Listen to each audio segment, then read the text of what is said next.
Olá, boa noite. Sejam todos bem-vindos mais uma vez ao nosso canal Bíblia pra Já. E hoje nós queremos abordar com você um assunto muito especial, o assunto da teologia. Nós queremos aqui falar um pouco sobre a importância, e se realmente é importante a teologia na formação do cristão, no amadurecimento do cristão. E nós queremos também definir o que é teologia de forma muito breve, mas nós vamos falar aqui sobre noções básicas de o que é teologia, o que não é teologia. E no final, o nosso grande objetivo é tentar desmistificar algumas noções incorretas que as pessoas têm acerca do tema. Então se diz, por exemplo, que teologia esfria as pessoas, ou teologia não é de Deus, e outras coisas que nós às vezes ouvimos por aí em relação ao assunto da teologia, sempre com o propósito de lhe edificar, de trazer para nós amadurecimento cristão, amadurecimento espiritual. Conhecer as Escrituras, conhecer o nosso Deus, é sempre um objetivo bíblico do cristão. A palavra do Senhor nos diz, nos ensina, nos dá um mandamento, que nós devemos conhecer e prosseguir em conhecer o Senhor. E que nós precisamos estar sempre preparados para explicar àqueles que nos pedirem as razões da nossa esperança. Em um mundo tão plural, de tantas ideias, o cristão precisa se posicionar e ele precisa ter definidas as suas posições bíblicas e teológicas. Nós vamos enfrentar aqui alguns mitos, do tipo: a teologia esfria o crente, a teologia faz mal para a minha saúde espiritual, ou a teologia nega a revelação de Deus. Então são estes e outros problemas que nós queremos tratar aqui com você, passo a passo, e nós esperamos que você assista até o final. E se você gostar desse vídeo, se inscreva no canal, compartilhe, deixe o seu like e que novas pessoas venham compreender bem a palavra do Senhor. A palavra teologia é composta por dois radicais gregos: theos, que significa Deus, e logos, que significa estudo, compreensão. Portanto, quando nós falamos em teologia, nós falamos em busca de compreensão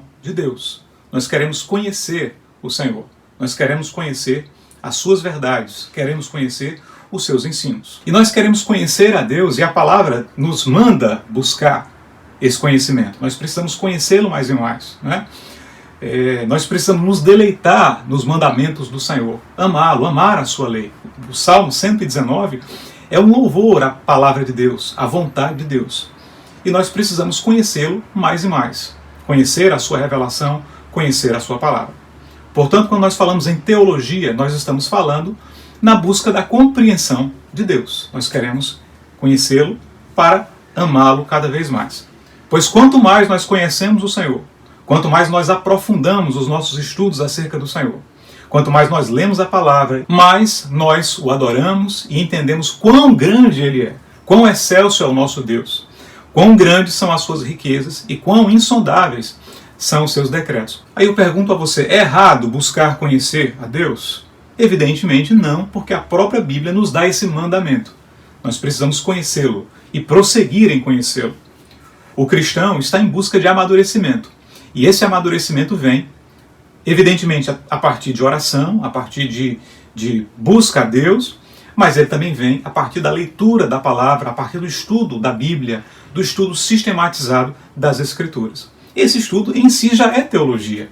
Então a teologia é a busca da compreensão de Deus, da sua revelação, da sua vontade. Ao fundo, então, irmãos, todos nós que somos cristãos, somos, ao final, teólogos. Porque quando você busca meditar nas Escrituras e entender o que o Salmo 119, por exemplo, está querendo comunicar, ou quando você lê o Salmo 23, tão conhecido, o Senhor é meu pastor, e tenta extrair dali quais as vontades de Deus, quais os comandos de Deus para a sua vida, tenta aplicar a partir da interpretação dos versículos aquelas verdades da sua Bíblia, você está fazendo teologia. Quando você lê o livro de Gênesis e tenta compreender o livro, você está fazendo teologia. Então, ao fundo, ao fim e ao cabo, todos nós cristãos somos, na verdade, teólogos, quando nós buscamos compreender o Senhor. R.C. Sproul tem um livro muito interessante, até indico para todos aqueles que querem ter um conhecimento teológico inicial, mais básico. Esse livro foi um livro que eu doei para o meu cunhado. É o livro de R.C. Sproul, Somos Todos Teólogos. E nesse todos teólogos, ele está se referindo, na verdade, a todas as pessoas. Todas as pessoas são, ao fim e ao cabo, segundo R.C. Sproul, teólogos, porque, ao fim e ao cabo, todo conhecimento é um conhecimento teológico. Aí você diz assim: eu faço direito, por exemplo, eu sou formado em direito. Aí você diz assim: mas direito não é teologia. Mas, na verdade, o direito é um uma norma ética. O direito parte da ética. A relação entre direito, justiça, moralidade.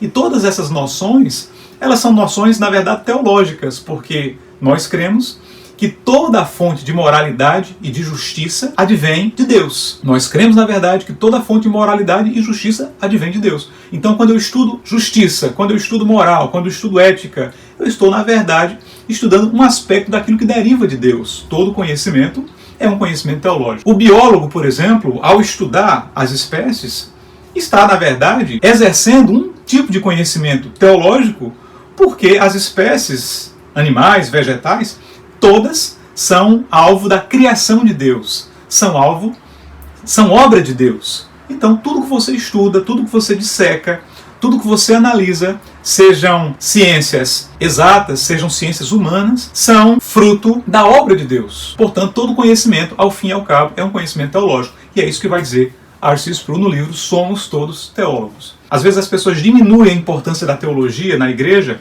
mas, na verdade, essa diminuição de importância está equivocada porque todos os cristãos, na verdade, são teólogos, porque todos os cristãos amam e se deleitam na palavra de Deus. E nós somos ensinados a isso, a amar os mandamentos do Senhor, como está escrito no Salmo 119. E quando você nega a própria teologia, você já está fazendo análise teológica. Então, negar a postura anti-intelectualista ou pietista de negar a importância doutrinária da teologia já é uma análise teológica. Você está sendo teólogo sem querer. Às vezes nós ouvimos expressões do tipo: a teologia nega a revelação de Deus. A teologia rejeita a revelação de Deus. E isso não é verdade, meus irmãos.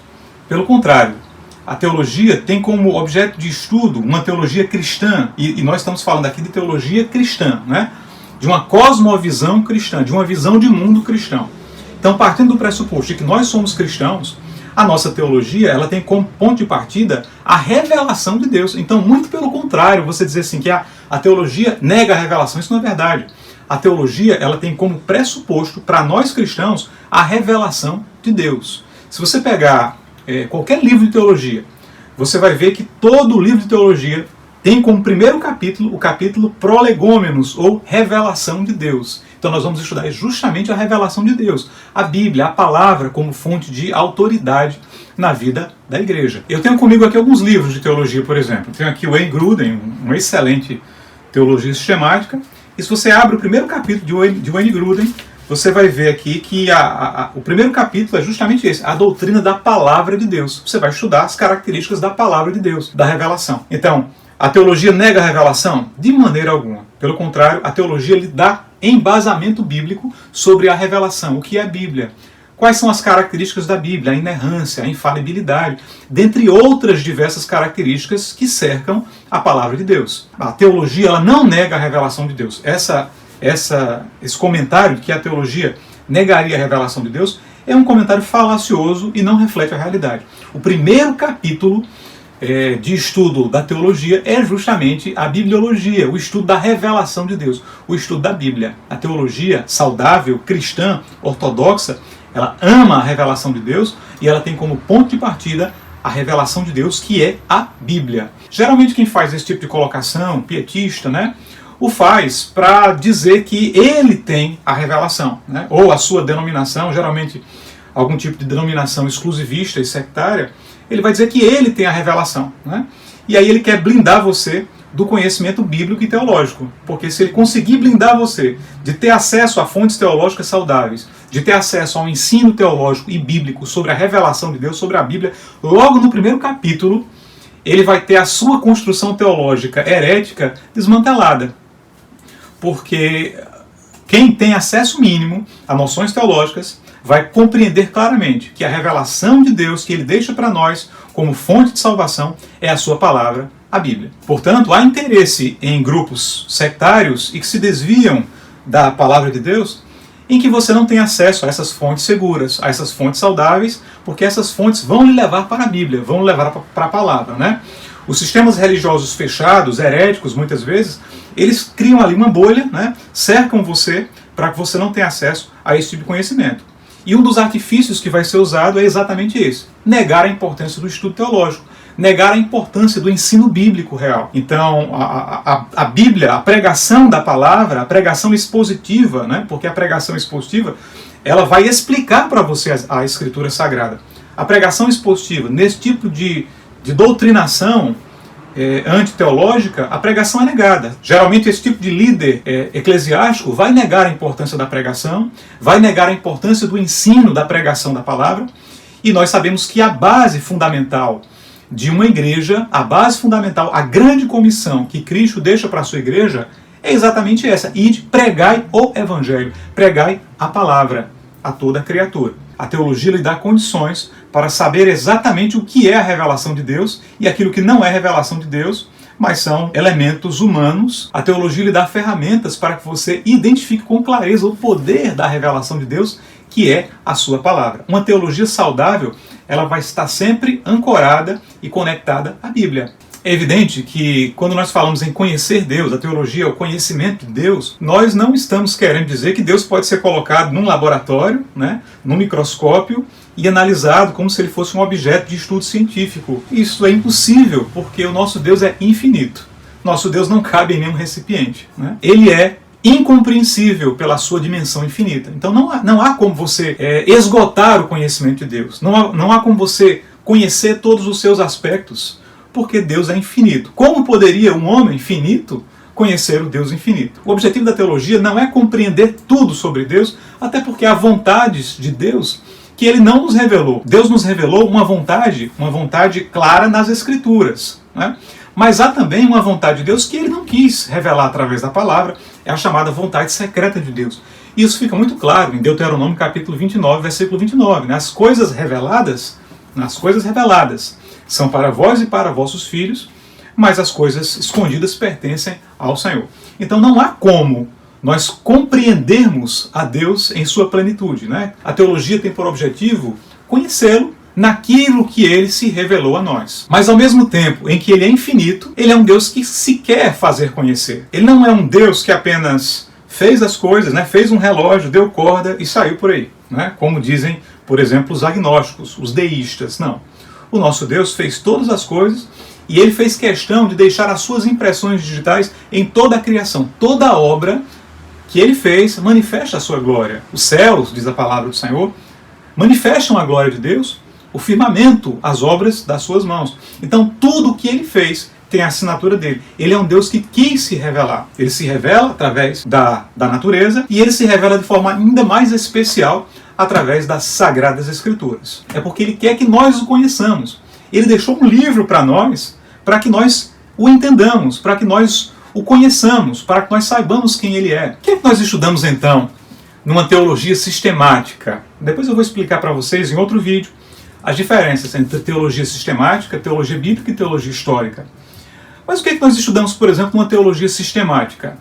Nós estudamos a revelação de Deus, né? Procuramos entender quais são as características da revelação de Deus. Eu tenho aqui comigo, por exemplo, o livro de Berkhof, né? Teologia Sistemática de Berkhof. Então, logo no primeiro capítulo aqui, você vai ter aspectos sobre a doutrina de Deus. Então você vai estudar a doutrina de Deus. Quais são os atributos de Deus, né? Aqui, quais são as características do nosso Deus? Quem é o nosso Deus, né? A onipotência, a onipresença, a onisciência são coisas que a gente às vezes repete, mas sem entender a grandiosidade dessas noções. Quem é o nosso Deus? Você vai estudar ainda no estudo sobre Deus, as obras de Deus, a criação, a providência, como Ele sustenta todas as coisas pela sua palavra, né? E você começa a se deleitar com esse tipo de estudo, vendo como Deus criou todas as coisas do nada, e Ele continua sustentando todas as coisas pela palavra do seu poder, tudo sustentado pela providência de Deus. E nós entendemos, a partir do estudo bíblico e teológico, o quão grande é essa providência de Deus que sustenta todas as coisas, inclusive a nossa vida. Então, também na teologia, você vai estudar a doutrina do homem, a antropologia bíblica, né? O que aconteceu, o pecado original, o que aconteceu com Adão e Eva, quais os efeitos daquele pecado, por que nós morremos. E nós, a partir da antropologia bíblica, nós aprendemos a ter respostas dentro de uma cosmovisão cristã para o estado do mundo atual. Por que o mundo é corrompido? Por que há tantos problemas? Por que há fome no mundo? Por que há miséria? E nós temos uma compreensão bíblica adequada, e a teologia nos dá esse tipo de entendimento a partir da Bíblia, né? Pecado original, doutrina do pecado original, por exemplo. Nós estudamos pecado, doutrina do pecado, a hamartiologia. Então você, a partir da análise bíblica, você vai compreender o que é o pecado, qual o tamanho do pecado, quais as consequências do pecado na vida de Adão e na vida do homem. Você vai estudar soteriologia, o estudo da salvação. Como é que se dá a salvação? Como é que Deus Pai, Deus Filho, Deus Espírito Santo, um só Deus, opera na vida do homem? O próprio estudo da Trindade, né, é um estudo teológico. Está logo no comecinho, na teontologia, você vai estudar o ser de Deus, quais são as características de Deus dentro daquilo que Ele quis se revelar a nós nas Escrituras. Você vai estudar na teologia a pessoa de Cristo, cristologia, né? A segunda pessoa da Trindade, um Deus que é ao mesmo tempo Deus e homem. Então, quais são as características de Cristo? O que é que significa a sua morte vicária ou expiatória? Quais os efeitos dessa morte? E quanto mais você se deleita nesse estudo, né, mais você diz, olha que Cristo glorioso, né? Que Deus poderoso, que teve misericórdia do pecador e que morreu por nós enquanto nós ainda éramos pecadores, diz a palavra. Então todo estudo teológico saudável, ele é amparado nas Escrituras. Ainda dentro de Cristologia você vai estudar os ofícios de Cristo, a atuação de Cristo como rei, como sacerdote, por exemplo, o que ele fez por nós, como ele atua por nós, como intercessor diante de Deus, o nosso sumo sacerdote eterno. Dentro da teologia você vai estudar a igreja, a eclesiologia, como é que se organiza uma igreja, o que é uma igreja, como é que se organiza uma igreja, quais são os ofícios dentro de uma igreja, o que é um presbítero, o que é um pastor, o que é um diácono, quais são as ordenanças em uma igreja, como administrar ordenanças corretamente, o que é uma ceia, o que é um batismo. Veja, todos esses estudos são estudos teológicos. Então, quando uma igreja administra a ceia para os membros, ela está, na verdade, executando uma doutrina teológica e bíblica. Quando a igreja batiza pessoas nas águas, ela está executando uma doutrina bíblica e teológica. Então você tem também no estudo teológico o estudo da escatologia, escatom, última, logia, logos, né? O estudo das últimas coisas. Você vai estudar aqui tanto escatologia individual, o que acontece depois da morte, o que acontece no final, quando eu morrer, o que vai acontecer? Então alguns vão dizer assim, você dorme, né? A doutrina do sono da alma, por exemplo, como dizem os adventistas. Outros vão dizer, não, você vai para o paraíso, vai estar com Cristo. Então, são questões que você vai, a partir da palavra, estudar também. E há também a escatologia geral, que vai traçar o panorama do final dos tempos. Como é que será a Nova Jerusalém? O que é que vai acontecer? Como será o estado eterno? Milênio, né? Vai ter, não vai ter? Vai ser antes da grande tribulação, depois da grande tribulação? São todos estudos que são feitos pela teologia. Quando eu conheço mais o Senhor, os seus atributos, a sua onipotência, o seu eterno poder, a sua majestade, a sua longanimidade, quanto mais eu conheço os seus nomes, né, os nomes de Deus, isso é teologia, né? Jeová Rafá, Jireh, Tsequenu. Quanto mais eu conheço os atributos de Deus, mais as coisas fazem sentido para mim, né? O louvor ganha uma outra coloração. Eu passo a louvar com mais entusiasmo, com mais alegria, porque eu sei exatamente para quem eu estou cantando, o Deus Todo-Poderoso. Eu conheço o tamanho do meu pecado. Dentro da hamartiologia, eu sei o tamanho do meu pecado. Eu sei o tamanho da minha degeneração. E eu sei o milagre poderoso que foi feito no Calvário, né, para que eu me unisse a Cristo, para que eu estivesse nele. Não mais vivo eu, mas Cristo vive em mim. Então a doutrina bíblica, né, cristológica e soteriológica da união com Cristo.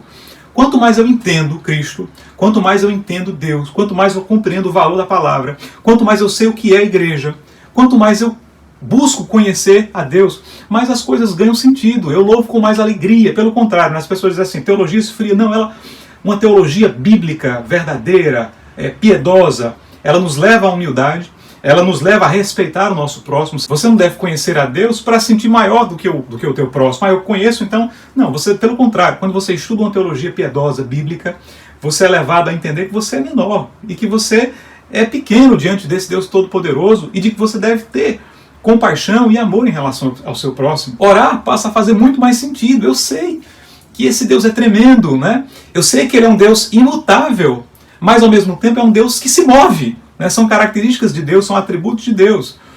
Então assim, eu não vou mudar a Deus, mas eu sei que ele é misericordioso e que a oração do justo pode muito em seus efeitos, ela é eficaz, como diz Tiago capítulo 5. Então a oração passa a fazer muito mais sentido. Orar ganha também um outro colorido, ganha um outro tom de alegria, quando eu conheço mais e mais o Senhor. Até sofrer, né? Quando nós conhecemos o Senhor, até sofrer tem o seu valor. Nós passamos a entender que o sofrimento é processo de Deus. E que nós muitas vezes somos levados ao sofrimento, a passar por dificuldades e provações, mas para que no final nós compreendamos a ação de Deus na nossa vida, a glória de Deus. Até o sofrimento é para a glória de Deus. O trabalho, né? Então nós entendemos que o nosso trabalho é para Deus. E é por isso que nós servimos os nossos senhores, os nossos patrões, como quem serve a Cristo, né? Então toda a nossa vida, quando nós conhecemos o Senhor, ela vai sendo envolvida e preenchida pela cosmovisão bíblica. A cosmovisão, cosmo, né, vem de mundo, uma visão de mundo, de cosmologia, uma visão de totalidade. A totalidade da nossa visão, ela passa a ser permeada pela vontade de Deus, pela Bíblia, né? O conhecimento de Deus vai tomando conta da nossa vida, como as águas cobrem o mar. Nós vamos nos enchendo do Senhor. E todas as coisas ganham um novo sentido. O sono, né? A Bíblia fala sobre sono, há teologias que tratam sobre a questão do descanso, né? Nós aprendemos a descansar, até a organização da nossa vida ela ganha um sentido.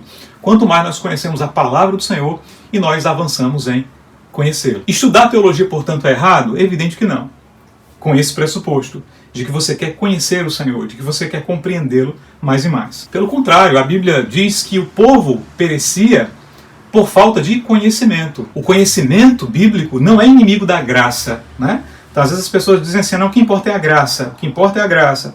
Mas veja, a graça, ela nos leva ao conhecimento. Conhecimento e graça não são inimigos, não são amigos, né? A igreja se fortalecia lá no livro de Atos, ela crescia em graça e em conhecimento. Uma igreja bíblica, ela é levada ao conhecimento, né? Então você observa, por exemplo, em Atos capítulo 2, a igreja foi cheia do Espírito Santo, o Pentecostes, aquele fenômeno glorioso, né? Com vento impetuoso, com fogo, algo extraordinário. A vizinhança daqueles 120 que estavam ali reunidos ficou assombrada com aquele evento. A igreja foi cheia do Espírito Santo. Primeira coisa que a igreja fez, uma pregação cristocêntrica. Pedro vai pregar, 3.000 se convertem, ele anuncia Cristo, ele anuncia pecado, ele convida as pessoas ao arrependimento. Isso é o evangelho genuíno. Quer ver o que é pregação cristocêntrica? Veja as duas primeiras pregações de Pedro pós-Pentecostes, né? A primeira com 3.000 conversões, a segunda com mais 2.000 conversões, e você vê a pregação cristocêntrica, né? Uma pregação bíblica, teologicamente bíblica, é uma pregação cristocêntrica. E você observa ainda no capítulo 2 que uma das características daquela igreja cheia do Espírito Santo, cheia de graça e de poder, é que eles perseveravam na doutrina dos apóstolos. Aqueles irmãos estavam numa escola. Os apóstolos ensinavam, a doutrina era fortalecida, né? Era uma escola constante, como diz Justo Gonzalez, né? Um historiador cristão. Então, os irmãos estavam numa escola constante, aprendendo constantemente, eles perseveravam na doutrina dos apóstolos. Uma igreja cheia de graça é uma igreja cheia de conhecimento. As pessoas falam às vezes em avivamento, mas se você observa os grandes avivamentos na história da igreja, foram avivamentos bíblicos, pautados pelo conhecimento da palavra de Deus. Então você observa, por exemplo, no século XVII, os puritanos, por exemplo, né? Então eram irmãos que tinham fervor, né? Que tinham graça, mas que tinham conhecimento de Deus, né? Desde o menor dos homens até o maior de todos, eles buscavam o conhecimento de Deus. E esse foi um fator do grande avivamento inglês dos puritanos. Você quer avivamento, você quer viver o avivamento de Deus. Se você quer efetivamente viver isso, experimentar isso na sua igreja, busque também o conhecimento de Deus, né? Conhecimento e graça, né? Avivamento é isso. O avivamento verdadeiro, ele é uma ação do Espírito poderosa, mas a ação do Espírito poderosa nunca vai ocorrer sem a palavra.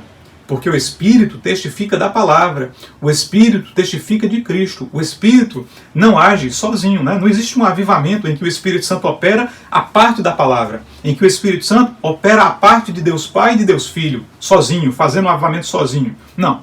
O Espírito Santo, ele opera através da palavra. Porque o Espírito Santo não atua sozinho. O Pai, o Filho e o Espírito Santo sempre vão atuar juntos, né? No Velho Testamento, o Pai, o Filho e o Espírito atuaram juntos. No Novo Testamento, Trindade também. E nos dias de hoje, né? Porque às vezes você ouve alguns pregadores dizendo que nós estamos vivendo uma era do Espírito, como se o Espírito estivesse atuando sozinho. Não, o Espírito atua, mas o Pai e o Filho também atuam, e essa atuação se dá através da palavra, né? A palavra de Deus diz que a fé vem pelo ouvir, e o ouvir vem pela palavra de Deus. Então, a atuação do Espírito, a fé no nosso coração, ela é gerada através da palavra de Deus. Isso significa então que eu preciso ser um PhD em teologia para ser um bom crente? É evidente que não. Mas ao mesmo tempo você não precisa ser pietista e dizer assim, eu não preciso de teologia. Porque na verdade, se você é crente, você já, de certa forma, faz teologia. Eu quero que você entenda isso, né? Cristo no deserto, ele é tentado e o argumento que ele usa para vencer as tentações, alguns dizem provações, o argumento que ele vai utilizar é a Bíblia. Ele vai se ancorar na palavra de Deus para vencer as adversidades que são lançadas por Satanás, né? Está escrito, está escrito, está escrito. Quanto mais você se enche de Bíblia, de conhecimento teológico bíblico, mais você é fortalecido e mais você amadurece. Então você não precisa ser PhD em teologia para ser um bom crente. Mas você precisa estudar a palavra, você precisa meditar, né? Você precisa participar das escolas dominicais, um instrumento fundamental de uma igreja cristã. O estudo bíblico dominical, o estudo bíblico, né? Toda a igreja bíblica, ela é alicerçada num estudo dominical, num estudo bíblico sólido. Agora, é evidente que os líderes da igreja, eles precisam de capacitação em Deus, né? Eles precisam de graça, sim.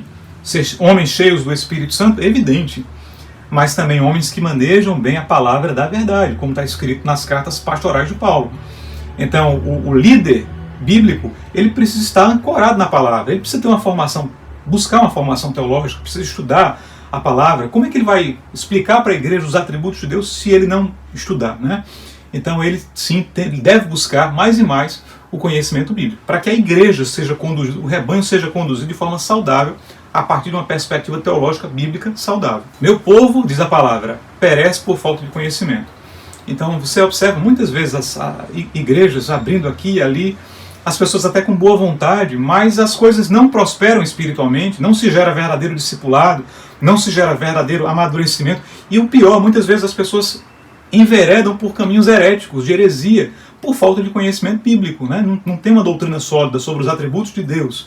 E aí começa daqui a pouco, ao invés de pregar a Bíblia, o Deus bíblico, está pregando humanismo, está pregando teologia da libertação, e outras coisas, né, em que o foco não é Deus, o Deus triuno, o Deus bíblico. Então é fundamental que uma igreja esteja alicerçada em conhecimento teológico bíblico. Então, para os irmãos ainda terem uma noção da importância da teologia, né? Às vezes as pessoas negam a teologia, mas elas estão com a Bíblia na mão, né?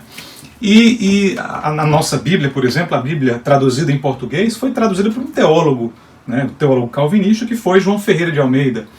Então, os grandes embates, né, a reforma protestante, né, a cisão entre o catolicismo e o protestantismo, né, e hoje nós somos cristãos, protestantes, evangélicos, e isso foi alvo de teologia. Então, você tinha ali homens como Lutero, Calvino, Zwinglio, Knox, pré-reformadores, né, Wycliffe, Hus, enfim.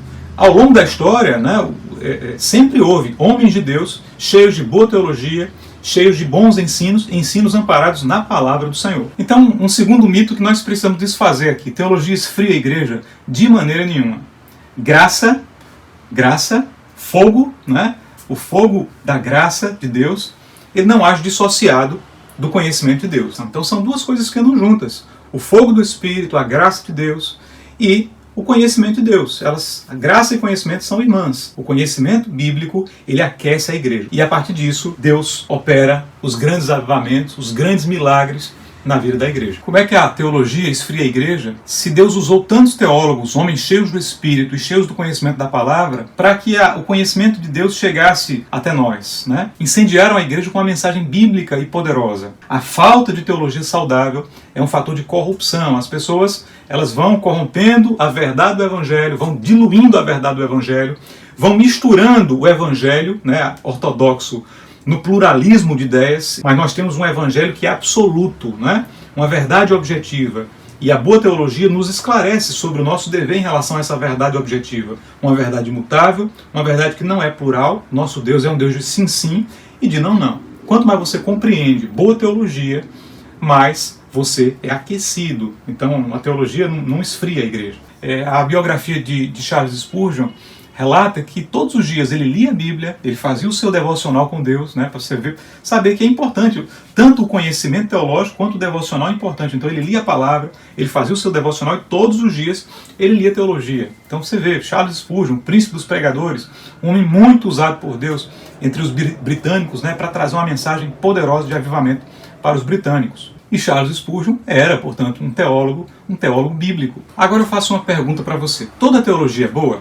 todo teólogo é bom? E eu devolvo com outra pergunta. Todo médico é bom, faz boas cirurgias? É preciso? Todo engenheiro faz boas obras, bons prédios, né? Todo engenheiro faz prédios que não caem? Todo mestre é um mestre verdadeiro ou existem falsos mestres? Então, assim como existem maus profissionais na medicina, maus profissionais na engenharia, em todos os segmentos, você também tem boa teologia e má teologia. Bons teólogos e teólogos que enviesam a sua teologia para alguma coisa que não é bíblica, não é saudável do ponto de vista cristão. Uma boa teologia, para nós que somos cristãos, uma teologia confiável e saudável, né? Porque obviamente existirão teologias que não são confiáveis, mas uma boa teologia confiável para nós cristãos é uma teologia bíblica, né? Ou seja, ela tem como pressuposto as Sagradas Escrituras. Nós somos cristãos, né? Então o pressuposto da nossa fé, né? A nossa fé é uma fé que está baseada na revelação de Deus, que é a Escritura. Então, uma boa teologia, uma teologia saudável para nós cristãos, é uma teologia amparada nas Escrituras, uma teologia amparada no estudo trinitário de Deus, um Deus como Deus triuno, tripessoal, e é uma teologia baseada numa pregação cristocêntrica. Então, Cristo é o centro de uma boa teologia, né? Toda boa teologia, ela tem Cristo como centro de todas as coisas, e não apenas como um exemplo, né? Mas como representante que morreu por nós para pagar o preço dos nossos pecados. Em sentido contrário, uma teologia que nega a importância da pregação da palavra, que diga, pregar não é importante, é uma teologia herética. Ela está eivada em erro, porque ela fere um grande mandamento do próprio Cristo, né? A grande comissão, ide pregai o evangelho a toda criatura. Então alguém que diz que a pregação da palavra não é importante, né? Esses dias eu ouvi alguém dizendo, a pregação não é importante. O que é importante é entregar revelações, dons espirituais para as pessoas, né? Com a vida das pessoas. A pregação não é importante. Essa mensagem não é bíblica. Porque uma mensagem bíblica, ela está focada na grande comissão, no que diz a palavra, ide pregai o evangelho a toda criatura. A pregação é o instrumento que Deus deu, a evangelização, a pregação da palavra é o instrumento que Deus nos deu para despertar a fé no coração das pessoas. Como ouvirão, né, se não há quem pregue? Então, importância da pregação da palavra de Deus. Uma teologia saudável, ela enfatiza a importância da pregação. E eu já ouvi também líder que, assim, de púlpito, né? Não foi escondido não, porque isso é uma coisa que é tão equivocada, tão herética de se falar, você deveria falar isso aqui escondido, né? Mas eu já vi de púlpito, né? Líder eclesiástico dizendo, zombando do cristocentrismo, dizendo que a pregação cristocêntrica não é a bíblica. Veja, irmãos, a pregação cristocêntrica é o centro das Escrituras. Observe as mensagens, né? Observe as mensagens de Pedro, as duas primeiras mensagens pós-Pentecostes. Observe o que é a mensagem de uma igreja que é cheia do Espírito Santo. A mensagem de uma igreja cheia do Espírito Santo é a mensagem cristocêntrica. Pedro, cheio do Espírito Santo, pregou a palavra, anunciou a Cristo morto e ressuscitado, Cristo poderoso, um Cristo que se ira, mas que é longânimo em ter misericórdia e que morre pelo pecador. Não são boas teologias também as teologias pietistas, né, que negam a importância do estudo bíblico, que negam a importância do conhecimento de Deus, né? Então alguns vão dizer, olha, o que importa é a experiência, né? Você só precisa ter uma experiência com Deus. E aí a Bíblia deixa de ser importante porque o que baixa é o sentir, é aquela experiência, é o experimentar, né? Mas eu pergunto, toda experiência que você tenha e que não se encaixa à Bíblia, é uma experiência que você deve cultuar como cristão? É evidente que não. Então, eu não sou contra a experiência, é evidente que não. Mas a experiência, ela tem que ter um lastro bíblico. Então, esse tipo de teologia pietista, às vezes é até um mecanismo utilizado, né, para blindar um grupo exclusivista, para que esse grupo, né, para que aqueles seguidores não tenham acesso à revelação de Deus como um todo e não possam amadurecer como cristãos do ponto de vista bíblico. E muitas vezes ficarem ali, né, encurralados, presos a algum tipo de sistema religioso exclusivista. Não estou dizendo que Deus não faça milagre, é evidente que Ele faz e fez ao longo desses 2000 anos e muitos mais milagres Ele fará e tem feito na vida do seu povo. Mas o grande foco da pregação da palavra não é o milagre, é Cristo, né? Então, às vezes, Cristo fazia milagres e dizia assim, olha, não contem para ninguém o que eu fiz, né? Porque Ele não queria ser conhecido como um milagreiro, um curandeiro. É evidente que Ele tinha poder para fazer milagres e curar, mas Ele queria ser conhecido pela sua palavra. A sua palavra é o instrumento para tocar o coração do homem, para regenerar o coração do homem, para fazer do homem uma nova criatura, para dar ao homem um novo nascimento, né? A ação do Espírito pela palavra nos une a Cristo e nos regenera. Então o milagre não é o Evangelho, mas o milagre muitas vezes é usado por Deus para abrir as portas do Evangelho. Então não confunda, o milagre não é o Evangelho. O milagre é um instrumento. Deus faz milagres, sim. Hoje ele faz milagres? Sim, ele faz milagres. Ele é poderoso. Mas o centro da pregação bíblica não é o milagre, mas sim a mensagem poderosa, né? Porque às vezes as pessoas falam assim, mas o Evangelho é poder. E confunde poder com milagre. Mas na verdade, poder é o próprio conteúdo da mensagem. O Evangelho é poder. A mensagem de Cristo, a mensagem de redenção, a mensagem de pagamento de preço, de substituição de Cristo pelo pecador, é a mensagem poderosa, é o poder de Deus. Quer poder maior do que o processo de regeneração, de salvação que acontece no nosso coração? Que é milagre maior que esse, né? Às vezes nós queremos o grande milagre, ver o chão tremer, né? Mas na verdade o grande milagre, ele acontece na vida do crente, na conversão, né? Quando o crente se converte, batizado com o Espírito Santo ali, ele é feito nova criatura, né? Esse é o grande milagre. Do nada, um homem morto, né? Nos seus delitos e pecados, agora é regenerado para a vida e se une a Cristo, né? Nós estávamos mortos, nos unimos a Cristo, né? E nessa união com Cristo nós recebemos vida, porque a palavra de Deus diz assim, nele estava a vida e a vida era a luz dos homens. Então, essa compreensão teológica, cristológica, isso é cristologia bíblica, né? Nos leva a adorar mais e mais o sacrifício de Cristo. Então, o mais curioso é que muitas vezes o líder pietista, né, que nega a importância da teologia, é um teólogo, né? Eu já vi isso, líder pietista, dizendo que a teologia não é importante, que todos os teólogos não prestam, que os teólogos devastaram a Europa, que a teologia não presta. Mas, na verdade, aí você vai olhar a pessoa, o teólogo, né? Então, assim, o próprio fato de você negar a teologia já é uma teologia, já é uma compreensão teológica e das mais fraquinhas, viu? Mais heréticas. A teologia da prosperidade, né, é também um problema do ponto de vista teológico, porque ela tira o foco das coisas, né? Ao invés de você focar na pessoa de Cristo, ela acaba focando em nós mesmos, né? E transforma o homem, né, em um consumidor, né? Ele busca a Deus, ele busca consumir alguma coisa de Deus, né? O problema da prosperidade que eu vejo é que ela deixa as pessoas interesseiras. Então as pessoas passam a ir para o culto em busca de algum tipo de providência de Deus, ela quer alguma coisa. Não que você não deva pedir a Deus as coisas, né? Deus você deve pedir, Deus nos ensina a pedir a Ele, né? Mas o conceito que se tem de Deus, né, na teologia da prosperidade, ele é um conceito que não leva as pessoas a uma adoração genuína muitas vezes, mas a busca por enriquecimento, a busca por coisas materiais, né? E a palavra de Deus, ela tem um versículo muito forte sobre isso, né? A palavra diz, né, se nós buscamos a Deus só para essa vida, nós somos as mais miseráveis das criaturas. Então não é uma teologia bíblica. A teologia da libertação, por exemplo, também, né, uma teologia que vai focar mais em aspectos sociais, em aspectos de contra majoritários, vai dizer que nós precisamos nos voltar para o socorro não hegemônico de minorias, né? Aí você busca os excluídos, uma teologia voltada. Então, quando você observa um teólogo de libertação falar, aí você às vezes até confunde, né? Qual é o discurso que ele está trazendo ali? É um discurso cristão ou um discurso marxista, né? Comunista, socialista? Então, às vezes, a teologia da libertação vai para esse lado, assim, de muito social e esquece o foco das coisas. Veja, nós temos que ter preocupação com os excluídos, sim, né? Com os grupos não hegemônicos, é evidente, né? Respeitar as pessoas é evidente, claro que sim, né? Mas o grande foco da teologia bíblica não é os pobres, ou embora nós tenhamos que ter, repito, compaixão, misericórdia, mas o foco da teologia bíblica é o que Cristo fez por nós. Ela é uma mensagem espiritual. Então, você ter essa compreensão total do Evangelho é importante, mas é importante você saber que o grande centro do Evangelho é a pregação cristocêntrica. A mensagem do Evangelho é poder de Deus para a salvação daquele que crê. Então é algo que envolve a nossa alma. E hoje em dia há muitas teologias místicas dentro do meu Evangelho ligadas à teologia da batalha espiritual, né? Sim, existe uma batalha espiritual, é evidente, batalha da carne contra o espírito. Há muitas batalhas que são travadas dentro de nós. Mas houve um movimento americano, né?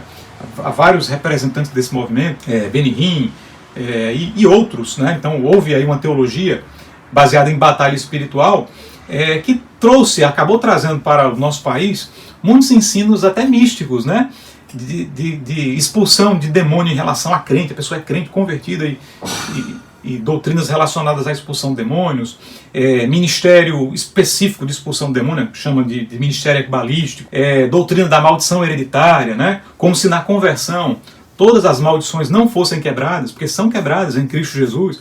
Então esse tipo de doutrina, maldição hereditária, batalha espiritual, esse tipo de misticismo, aí vem, né? Comprar a água que vem do Rio Jordão, o pedaço da cruz. Esse tipo de misticismo está amparado numa teologia que não é bíblica e não é cristocêntrica. E sem falar também em outras teologias que são muito perigosas, que são as teologias liberais, né?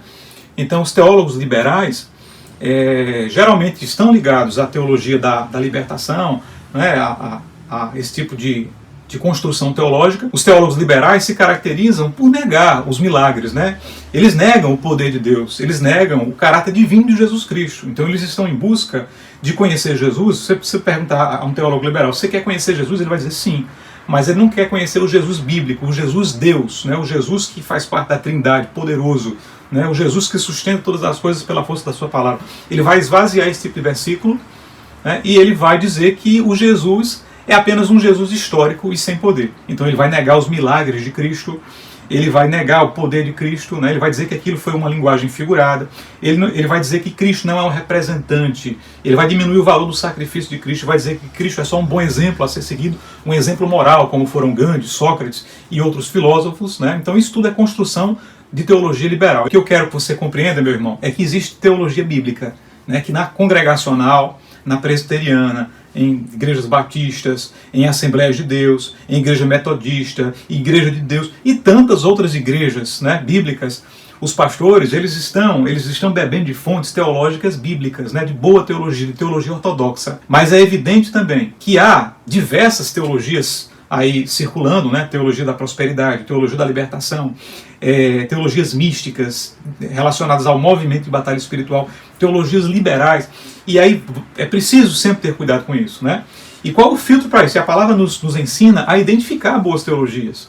A palavra nos ensina a como separar aquilo que vem de Deus daquilo que não vem de Deus. E como é que a gente vai fazer isso? Identificando o conteúdo dessa pregação. Uma boa teologia é cristocêntrica, expõe as grandezas de Deus, humilha o homem, expõe o pecado, nos leva ao arrependimento. É uma teologia que fala sobre a volta de Cristo, né? Ela não nega a volta de Cristo, ela crê na volta de Jesus Cristo, na parousia, quando ele virá para buscar a sua igreja. E uma coisa muito importante, uma boa teologia, ela é baseada na Bíblia, né? Ela não é baseada em novas revelações doutrinárias. Então, muito perigosa uma teologia que está construída em novas revelações, em líderes que dizem assim, olha, tivemos novas revelações aqui, nós recebemos uma dispensação especial, é um dispensacionalismo especial e exclusivista para esse grupo aqui, né? E isso não é novo, né?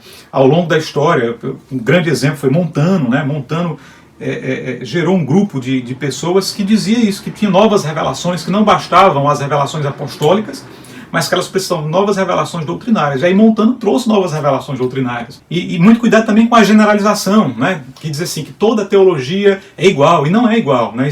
Nós falamos aqui de vários tipos de teologia ortodoxa, bíblica, né? E falamos sobre teologias que são heréticas, muitas vezes desviadas do foco central do Evangelho. E uma palavra final que eu queria deixar para você é que uma boa teologia, né, uma boa ortodoxia, né, uma boa teologia, ela não dispensa uma boa ortopraxia. O que eu quero dizer com isso? Que uma boa teologia, ela não dispensa uma vida prática com Deus. As duas coisas andam juntas. Você não precisa só conhecer. Como crente, você não deve apenas conhecer. Você deve conhecer, mas você deve também praticar. Teologia boa e vida prática devocional boa andam juntas. Conhecimento e graça, lembra que nós falamos agora há pouco? Elas andam juntas, o conhecimento e a graça. Não adianta eu ter uma boa teologia sobre a oração. Entendi o que é oração dentro da teologia, dentro da Bíblia. Não adianta eu ter uma boa teologia sobre a oração se eu não oro. Não adianta eu ter uma boa teologia sobre perdão se eu não perdoo. O ruim é quando às vezes você nem tem uma boa teologia sobre perdão, né? Então não adianta ter uma boa teologia sobre perdão e você não perdoar as pessoas. Não adianta ter uma boa teologia sobre comunhão, né? Koinonia, comunhão, e você efetivamente não ama seu irmão. Não adianta ter uma boa teologia para achar que você sabe mais do que seu irmão, quando na verdade a teologia deve te levar à humilhação, a entender o tamanho, a dimensão infinita de Deus e o quão pequeno você é no universo. Então que fique essa lição, que você cresça no conhecimento e que você cresça na graça. Conhecimento e graça andam juntas. Que você faça com o conhecimento e com a graça de Deus a diferença onde você estiver. Deus vai lhe usar poderosamente, com graça e conhecimento, para o crescimento da igreja. e a igreja vai crescer em graça e em conhecimento através da sua vida, meu irmão. Deus te abençoe. Até o nosso próximo encontro. E se você gostou do conteúdo, compartilha, né? Curte aí a mensagem, compartilha e se inscreva no canal. Tá bom? Deus te abençoe e até breve.